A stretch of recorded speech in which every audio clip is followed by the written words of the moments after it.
سلام البنات الغزالات. كنرحب بكم من جديد في واحد الفيديو خفيف ظريف، وكنتمنى نكون حتى انا خفيفه على قلبكم. هاد الوصفه اليوم اللي غادي نشارك معكم وصفه ديال البرد وديال الكحبه. وصفه زوينه ومجربه صراحه. كنقول للبنات وكنقول للولاد، لان واحد السيد قال لي: يا اختي علاش كتقولي غير البنات؟ راه كاينين حتى الولاد، حتى حنا كنتفرجوا. وقلت لها: خويا اسمح لي، انا راه متعوده كنقول غير البنات وصافي في الدخله. والمهم كنرحب بالجميع وشكرا لكم كاملين، واللي ما مشاركش يشارك عندنا باش ديما يتوصل بالجديد. وكنقول لكم بارك الله فيكم وجزاكم الله خيرا. في هذه الوصفه هذه راها زوينه، غير جربوها. انا درت غير هاد الكميه قليله لان ما كنبغيش تطول بزاف. ملي كتسالي عاوتاني ندير واحده اخرى. الحمد لله الشريحه موجوده والثومه حتى هي موجوده، وهاد المكونات راها في كل بيت وما كتخطى حتى شي دار. قلت نشاركها معكم لان كانت شحال هذا كانت الوالده ضربها البرد، وانا ديما كنوجدها. هاد الوصفه هذه ما كتخطانيش صراحه، يعني زوينه مقويه، مكونات صحيين اللي هي معروفه على الثومه ولا على الشريحه ولا على زيت الزيتون. لكن غادي نضيف واحد المكون اللي هو ما كنشوفوش مع هاد الوصفه هذه، اللي هو حب الرشاد.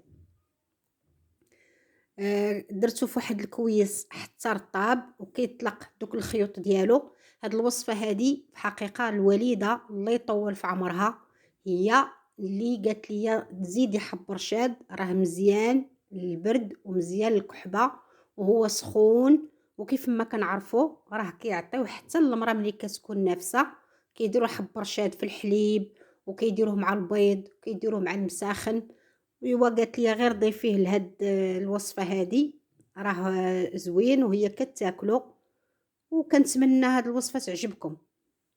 ايوا على بركه الله غادي نوريكم كيفاش ولا ملي درتو في الماء. ها هو كيتضاعف الحجم ديالو.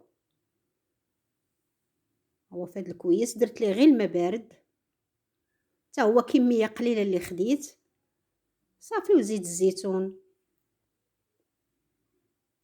دابا كنضيفو الشريحه والثومه وغادي نوضعو على نار مهيله حتى كينشف داك الماء اللي كنت ضفت ليه.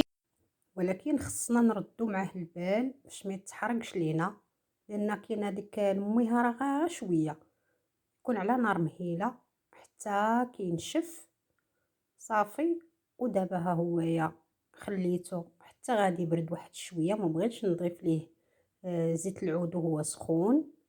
يبرد لان المكونات خاصها تكون بارده ملي غنديرها في ديك القريعه باش ما يحماضش.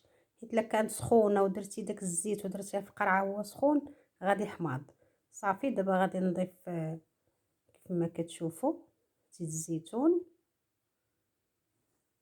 المهم غديروا القياس البنات اللي غادي يكفيكم. انا كما قلت لكم راه ما تنبغيش ناخذ واحد الكميه كثيره ديال الشريحه وديال الثومه وداكشي. كناخذ غير داكشي اللي غادي يكفيني ديال يومين صافي كنوجدها. ها هي القريعه هذه بعد ما عقمتها بواحد الميها طيبه.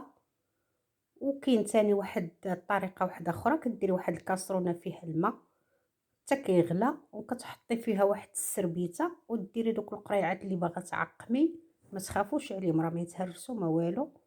صافي وكتحيديها حتى كتبرد وكتنشف صافي. ودابا غادي نضيف هذا المكون هذا، ها هو غادي نديروه في هاد القريعه هذه.